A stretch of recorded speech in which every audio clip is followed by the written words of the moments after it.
Autobiography of a योगी, एक योगी की आत्मकथा परमहंस योगानंद जी में आपका एक बार पुनः स्वागत है। आप सभी को मेरा नमस्कार। आज है अध्याय 17, शशि और 3 नीलम। श्री युक्तेश्वर जी के बारे में तुम और मेरा पुत्र इतनी उच्च धारणा रखते हैं, इसलिए एक दिन मैं उनसे मिलने आऊँगा। डॉक्टर नारायण चंद्र रॉय ने जिस आवाज़ में हंसी उड़ाते हुए कहा, जैसे कि वह हम दोनों बेवकूफ़ों को बहला रहे थे। यह सुनकर मैंने गुरु धर्मावतरण के कारण किसी तरह अपने क्रोध को दबाया। डॉक्टर रॉय जो एक पशु चिकित्सक थे, वे एकदम पक्के नास्तिक विचारधारा के थे। उनके छोटे पुत्र संतोष ने मुझसे बहुत अनुनय विनय की थी कि उसके पिताजी में मैं रुचि लूं। अभी तक मेरी अमूल्य सहायता दिखाई नहीं दे रही थी। अगले दिन डॉक्टर रॉय मेरे साथ श्री रामपुर आश्रम में गए और मेरे गुरुदेव ने बहुत कम समय तक उनके साथ वार्तालाप किया, जिससे वे अधिक समय तक दोनों मौन ही रहे। फिर वे उठकर आ गए। आगंतुक भी वापस चला गया। आश्रम में मृत व्यक्ति लाने का क्या तात्पर्य है? महाशय, वह डॉक्टर पूरी तरह से जीवित है। थोड़े ही समय में वह मर जाएगा। मैं स्तब्ध रह गया। महाशय, उसके पुत्र के लिए यह भयानक धक्का होगा। संतोष को उम्मीद है कि उसके पिता की भौतिकवादी धारणा कुछ दिनों में बदल जाएगी। मैं आपसे प्रार्थना करता हूँ गुरुदेव, उस व्यक्ति की मदद करें। ठीक है, तुम्हारे लिए उसकी सहायता करूँगा। गुरुदेव का चेहरा भावहीन था। वह अहंकारी डॉक्टर डायबिटीज से बुरी तरह ग्रस्त है, जिसकी उसको जानकारी नहीं है।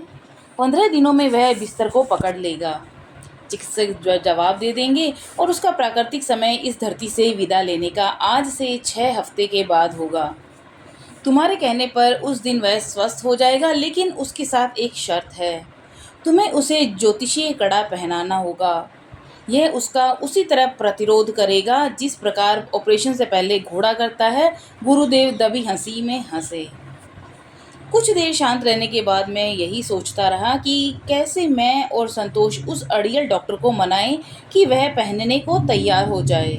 जैसे ही वह ठीक हो जाए, वैसे ही उसे मांस खाना छोड़ने के लिए कहना। वह इस बात को नहीं मानेगा और 6 महीने में जब वह पूर्ण स्वस्थ महसूस कर रहा होगा, अचानक मर जाएगा। मेरे गुरु ने आगे कहा कि मैंने अगले 6 महीने का जीवन तुम्हारे कहने पर बढ़ाया है। अगले दिन मैंने संतोष को जौहरी से एक कड़ा बनवाने के लिए कहा। 1 हफ्ते में वह तैयार हो गया, लेकिन डॉक्टर रॉय ने उसे पहनने से इनकार कर दिया। मैं पूर्ण रूप से स्वस्थ हूँ और इन अंधविश्वासी ज्योतिषियों से मैं कभी भी प्रभावित नहीं हो सकता। डॉक्टर ने विद्रोह भरी नज़रों से मुझे देखा। मन ही मन मैं मुस्कुराया कि मेरे गुरुदेव ने सही कहा था कि घोड़े की तरह बिदबिदाएगा। 7 दिन गुजर गए। अचानक डॉक्टर बीमार हो गए। तब चुपचाप कड़ा पहनने को तैयार हो गए। 2 हफ्ते बाद चिकित्सक जो उन्हें देख रहा था, उसने कहा कि मरीज की हालत गंभीर है। उसने डायबिटीज़ द्वारा शरीर के भीतर विनाशकारी प्रभावों का भयंकर विवरण दिया। मैंने अपना सिर असहमति से हिलाया। मेरे गुरु ने कहा था कि बीमार होने के 1 महीने बाद वह स्वस्थ हो जाएगा। चिकित्सक ने मुझे विस्मय भरी नज़रों से देखा, लेकिन 15 दिन बाद ये संकोच के साथ मेरे पास आए और बोले, डॉक्टर रॉय पूर्ण रूप से स्वस्थ हो गए हैं। मैंने इससे पहले कभी नहीं देखा था कि एक मरता हुआ आदमी इतनी जल्दी स्वस्थ हो सकता है। तुम्हारे गुरु जरूर उपचार विद्या में सिद्ध पुरुष हैं। डॉक्टर रॉय से मैं एक बार फिर मिला और मैंने उन्हें श्री युक्तेश्वर जी की मांस न खाने की सलाह के बारे में बताया। फिर मैं 6 महीने तक उनसे नहीं मिला। एक दिन जब एक शाम में गुरुपुर घर के बरामदे में बैठा हुआ था कि वे मुझसे बातचीत करने के लिए रुक गए। अपने गुरु को बताना कि अक्सर मांस खाने की वजह से मैं पूरी तरह से स्वस्थ हो गया हूँ। मैंने अपनी पूरी ताकत वापस पा ली है। भोजन के बारे में उनकी अवैज्ञानिक बातों का कोई प्रभाव नहीं पड़ा। यह सच भी था, क्योंकि डॉक्टर राय अपने बहुत ज़्यादा तंदुरुस्त लग रहे थे। लेकिन अगले ही दिन संतोष अपने घर से भागा भागा आया और कहने लगा, इस सुबह अचानक मेरे पिता की मृत्यु हो गई है। मेरा अपने गुरु के साथ ये अजीबोगरीब अनुभव था।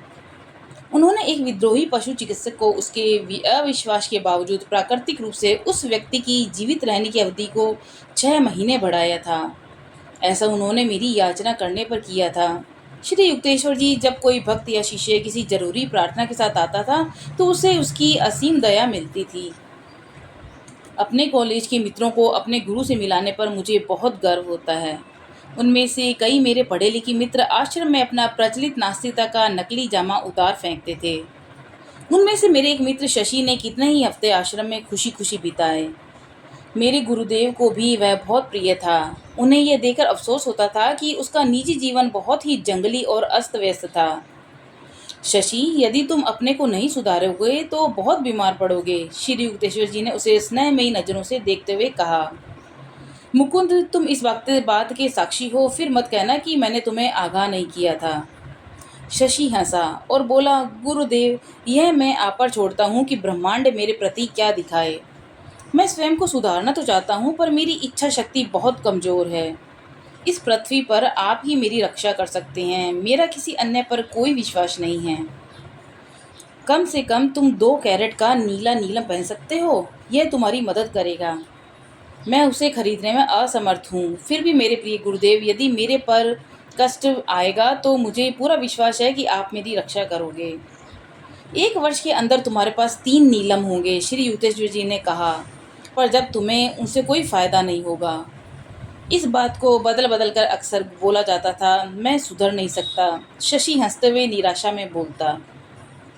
और गुरुदेव, आप पर मेरा भरोसा इन पत्थरों से भी कई कीमती है।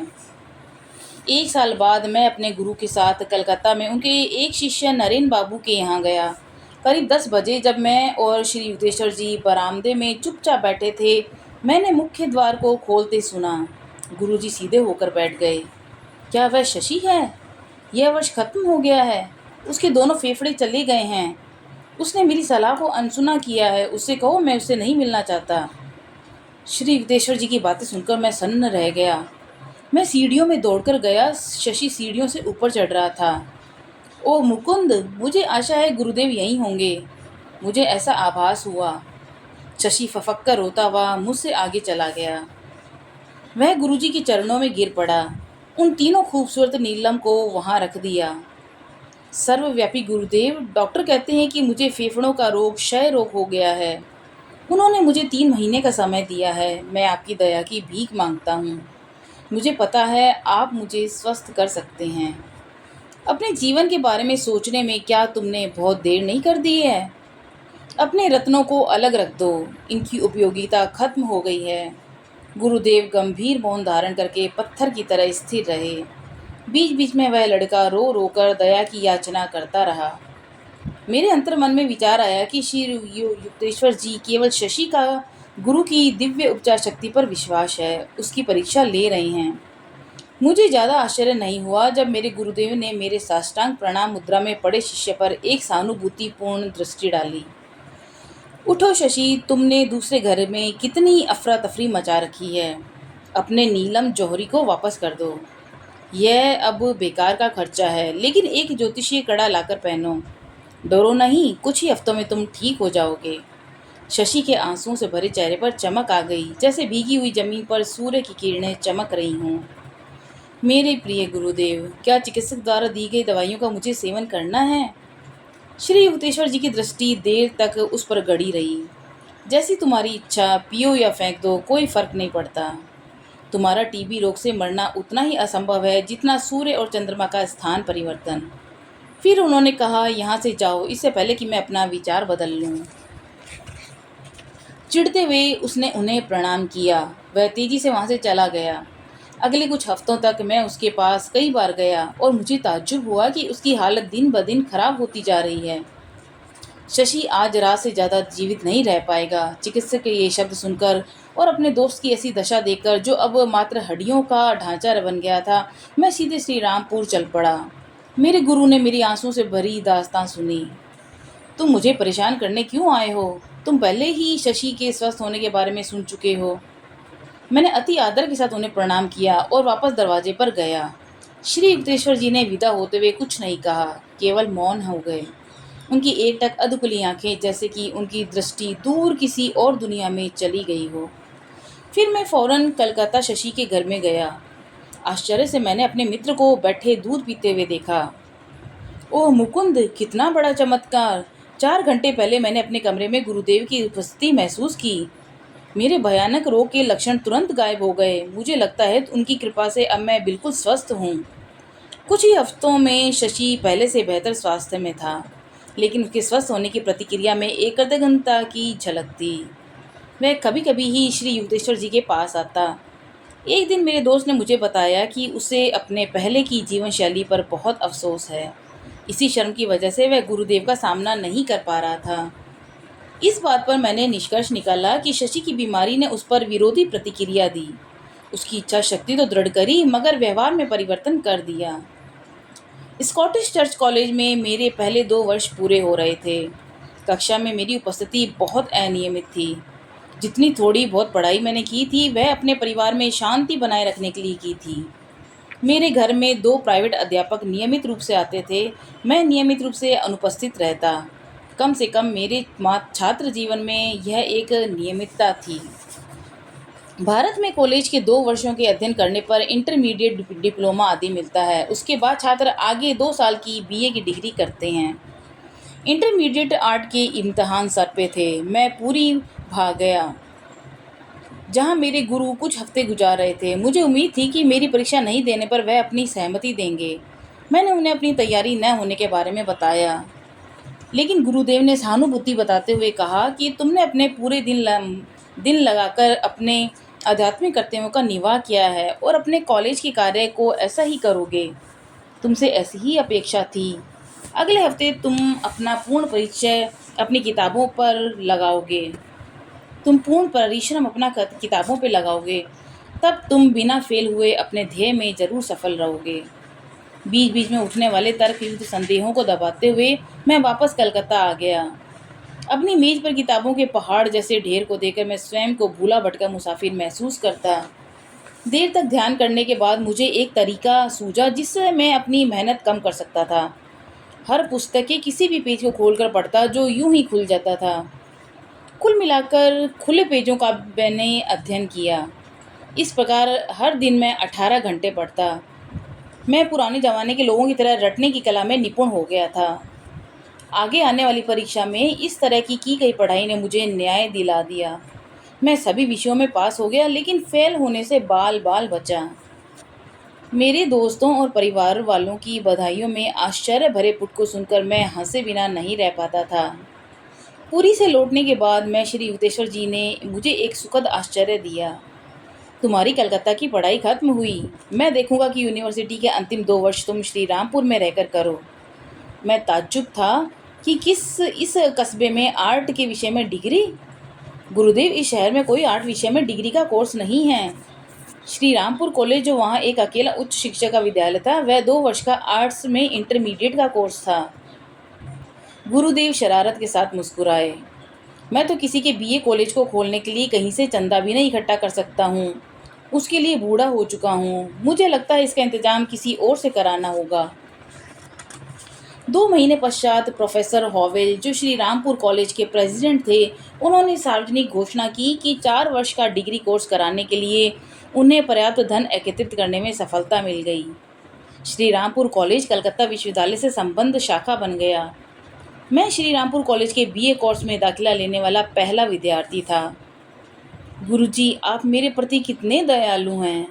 मैं तो कब से कलकत्ता छोड़ आपके पास हर दिन श्री रामपुर रहने के लिए तड़पता था।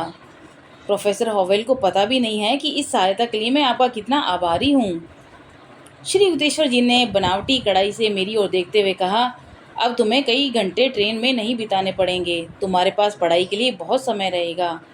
शायद तब तुम अंतिम क्षणों में कम रटने वाले बनोगे और पढ़कर समझने वाले ज़्यादा बनोगे। शायद उनको अपनी बात पर खुद भी यकीन नहीं था।